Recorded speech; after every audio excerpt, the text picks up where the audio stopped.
Well, CBS This Morning is coming up at 7 o'clock, where they will have Election Day coverage from battleground states across the country. CBS News political correspondent Ed O'Keefe joins us now from Times Square. Ed, thanks so much for taking some time to talk to us. So when the polls close tonight, what is at the top of your list as to what you'll be watching? Oh, well, of course, the race for the White House. Obviously, big concerns about how long it might take in several states to count ballots, given the crush of early absentee mailed-in ballots in places like Pennsylvania, Michigan, and Wisconsin. But we may see some early counts from southeastern states that give us an early indication of where things are headed. Even here in the tri-state area, you have several congressional races that actually might help pad the Democratic majority in the House. Watch that race on Long Island for Lee Zeldin's seat, the Max Rose seat here in the city. He's one of the most endangered Democrats on the ballot tonight. And then that New Jersey 2nd District race between Jeff Van Drew, the Democrat turned Republican, and Amy Kennedy running against him down there in South Jersey.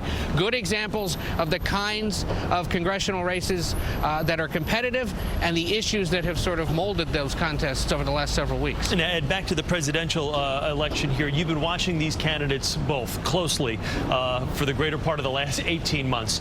With the wild lines and the jabs that people hear at home, if you could make the closing arguments that the two candidates, if you could convey that to the people at home, what have been the closing arguments for these two candidates as we head into Election Day?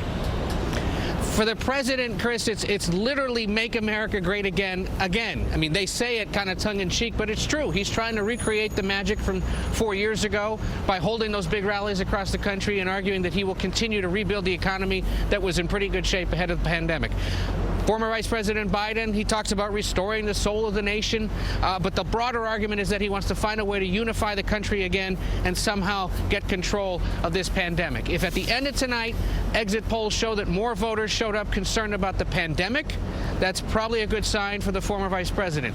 If overall across the country more voters say they were concerned about the future of the economy and rebuilding it, that's a good sign for the president. All right. Ed O'Keefe. Ed, thanks so much. We appreciate it. We'll be watching all day, all night, and probably for the next few days. Okay. Thank you, Ed. And Ed will have much more on CBS This Morning starting at 7, and will be part, of course, of the CBS News election coverage team starting later on this evening.